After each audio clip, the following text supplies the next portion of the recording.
Semua salam sejahtera, salam satu Malaysia, Brunei, Singapura dan Indonesia. Bertemu kita kembali seterusnya dalam video fake out video 3 bab 3. Tadi kita dah belajar teori macam mana big trader perangkap retail trader, big trader ambil stop loss retail trader, stop loss resistant trader dan menipu breakout trader.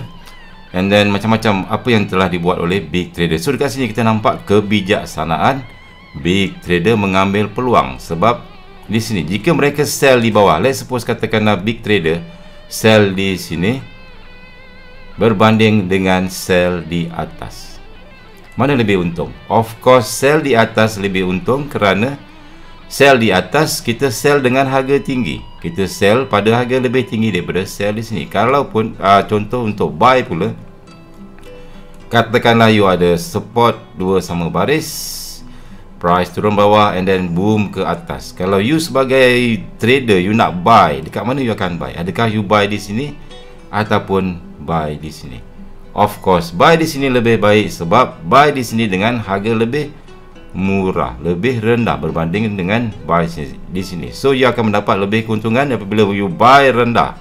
Supply and demand, ingat, kita buy low and kita sell high di sini. Ini adalah cara-cara big trader yang bijak. So kita sebagai retail trader, kita kena tukar fikiran kita, konsep kita, supaya kita mengikut cara big trader punya style. Walaupun akaun kita kecil, tak sama besar macam big trader punya akaun, tapi kita kena start berfikir seperti mereka trade.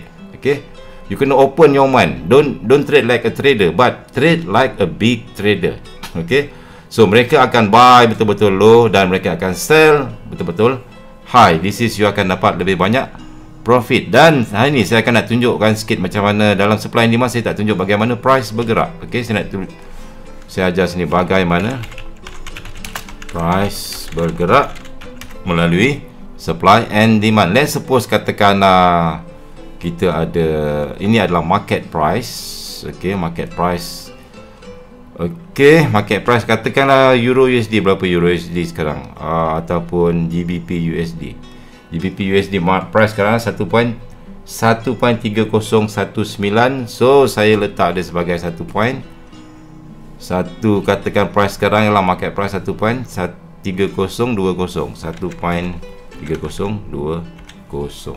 Okey, kita dah tahu bahawa price bergerak sebab permintaan dan juga penawaran, supply and demand. Let's suppose katakan ada orang buy instant, big trader dia buy instant 10 juta USD, 10 juta pula, 10 juta USD. At the moment dia buy, apa akan jadi pada price? Buy, price akan naik ke atas mencari supply. Kena ingat, bila ada orang buy, itu adalah demand, maka price akan naik ke atas mencari supply. Mencari supply. Supply kita kena cari orang yang nak sell. Katakanlah dekat this area 1.3030 kita ada 5 juta USD orang nak sell, ataupun bila orang nak sell dia panggil sell limit at this price 1.3030. 1.3030. So apa jadi pada price ialah price akan naik ke atas. Saya tukar warna biru. Okey, price akan naik ke atas.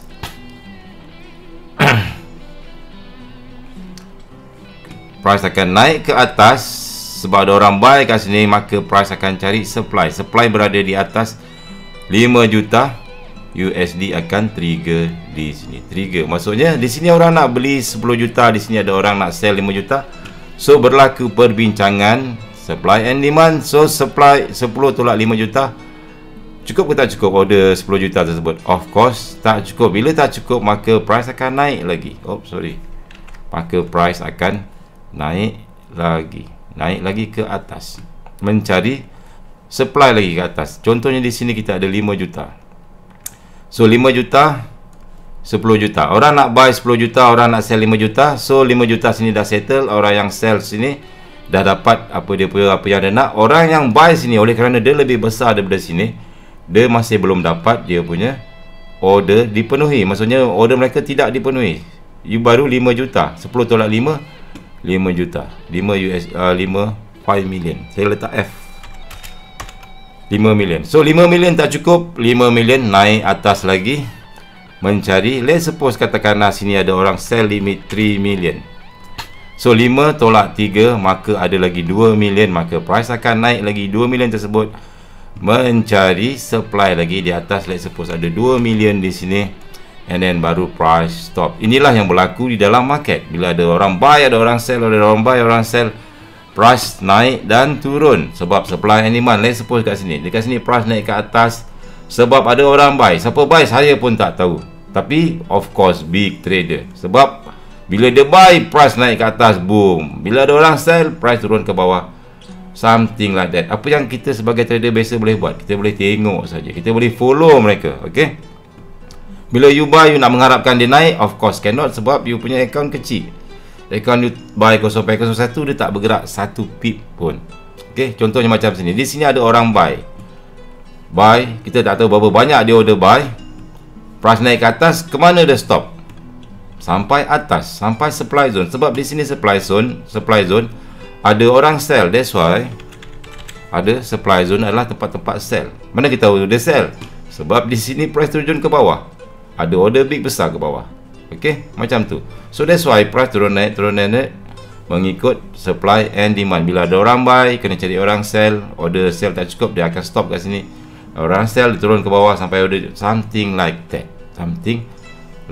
So itulah yang berlaku di dalam market. So benda ni, kalau big trader dia buy, ini baru 10 juta. Let's suppose katakan dia buy 100 million.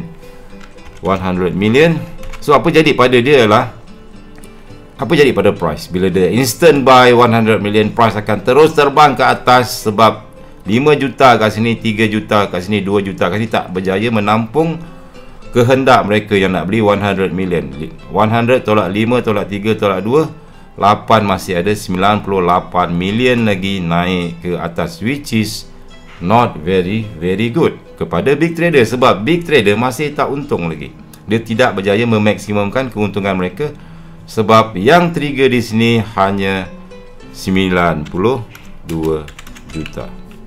Lagi 92 juta. Yang trigger di sini adalah hanya 8 juta, iaitu 5 million campur 3 million campur 2 million. 5 campur 5, sorry 10 3 5 campur 3, 8 campur 2, 10. So yang trigger di sini hanya 10 million. Another 90 million tidak trigger ke atas. Tidak trigger tu maksudnya tidak dipenuhi. Ianya satu kerugian bagi big trader. Dia nak buy, betul-betul nak buy 100 million. Tapi bila tak ada orang sell, maka price akan naik. So ini dipanggil liquidity. Walaupun price naik 100 pip, 200 pip, tetapi ianya masih tidak memenuhi order daripada big trader. Big trader nak buy 100 million, which is very big. So kalau boleh, dia nak 100 million, semua trigger dekat sini. Semua trigger dekat bawah sini, betul-betul kat bawah, and then baru price naik.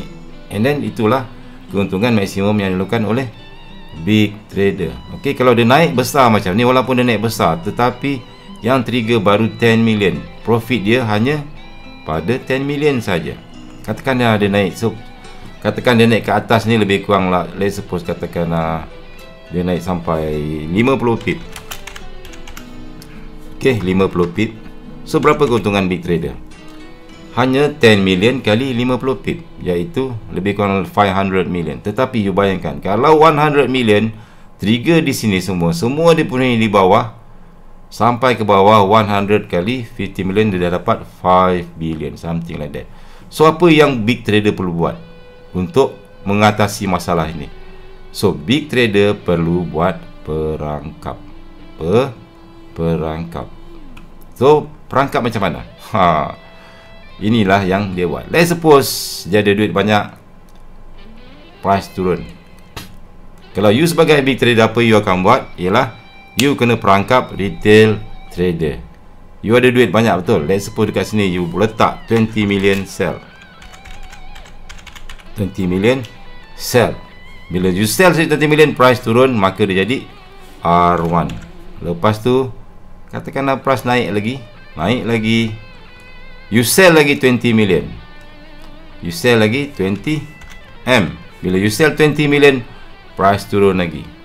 And then bila you dah buat 20 million, R1, R2 dah sama baris, apa akan jadi pada trader-trader dekat luar sana. SNR trader mula berfikir bahawa ini adalah significant resistance, maka mereka akan sell kat sini. Jom kita sell berjamaah. Kita akan sell.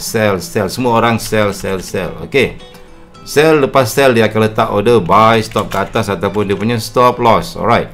So bila dah nampak resistance ni, R1 R2 sama baris yang dilakukan sengaja oleh big trader. So apa breakout trader akan buat?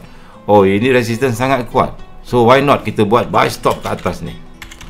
Buy stop dekat atas. So kalau price terbang ke atas, dia akan profit. Actually it is not. Apa yang berlaku adalah bila orang dah confident sini R1 R2 sama baris, berlaku setup fake out, maka masa ni lah big trader akan letak 40. Let's suppose dia letak 50 million sell kat sini. Okay, sebab ramai dah order buy stop kat sini kan. So buy stop kat sini, dah ada. So dia letak order 50 million. So fill dia punya order 50 million, ambil order buy stop sini. Sebab dia sell limit, mesti orang nak sell mesti cari orang buy. So tak ada masalah untuk dia fill 50 million USD kat sini. Okay, and then price drop. Sekejap and then price drop. So bila price sampai kat sini, dia tambah sini 20 campur 40, 20 campur 20, 40 campur 50, 90. Dia masih ada 10 million. So price pun terjun. Dia pun terus sell 10 million kat situ, maka price akan terjun. So dekat sini berapa banyak keuntungan yang dilakukan oleh big trader. Dia dapat fill semua order dia dekat sini. 20 million here, 10 million here, 50 million ke atas, all 100 million are fill, dipenuhi, and then price drop sebanyak, let's suppose 100 pip.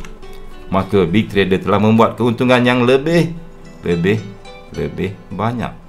And then big trader sangat bijak sebab dia berjaya sell di pucuk dan sell di pucuk pula. Maksudnya sell di harga yang tinggi, ataupun dia dah berjaya fill dia punya masalah liquidity. Sebelum ni dia ada masalah liquidity, so dia dah solve masalah liquidity. So ini yang berlaku pada chart, selalu berlaku. Kalau you tengok dekat sini, GBP Canada, this is their order. R1, R2, R3, R4, they put the resistance over here. Dilakukan oleh big trader, mainan big trader. Lepas tu price naik ke atas, kat sini dia letak maybe 10 million, letak 10 million. So bila orang dah percaya bahawa ianya adalah significant resistance, maka ramai yang akan sell. Bila ramai sell, stop loss mereka di atas. Breakout trader pun percaya ini adalah setup breakout. Kalau breakout ke atas, maka dia akan break laju ke atas. So mereka pun letak order sell stop. So big trader apa dia buat? Dia akan letak order dia paling besar dekat sini, dekat atas daripada sini, tempat order buy stop big retail trader tadi. Dekat situlah dia akan letak. And last kali dia akan letak dekat this at this area. And then what happen after that? Price boom ke bawah 272 pip, memberi kemenangan yang sangat besar kepada big trader yang sangat-sangat bijak. So you sebagai retail trader, from now on you can trade seperti mereka, bukan trade guna teknik-teknik yang kita dah belajar selama ni. Okay, which is quite dangerous. You have to read the price. Apa big trader nak buat? Dia nak buat fake out ke? Dia nak buat apa ke? And then kita kena baca benda tu. So dekat mana kita nak entry? Kat sini kita nak follow big trader. Kalau you ada duit banyak, you boleh follow kat sini. Sama macam dia orang buat. Dia letaklah 0.1 kat sini. But dekat atas you boleh letak yang besar, something like that. Okay, but for me biasanya saya akan entry dekat atas sini. Look to the left, cari fake out trick yang telah dibuat di masa lepas. Okay, saya tunjuk balik kita punya kata-kata untuk setup fake out ni. Apa yang kita nak cari di MT4 adalah tempat di mana trik sedang dilakukan menuju ke arah trik yang telah dilakukan. Maksudnya bila you buka MT4, apa you buat? You tunggu fake out. You tunggu resistor yang sama baris macam ni. Kemungkinan akan berlaku setup fake out. Price akan naik ke atas, and then menuju ke mana price ni? Look to the left, dekat atas, mencari fake out yang telah dilakukan. Di sini ada resisten, price naik ke atas, boom ke bawah.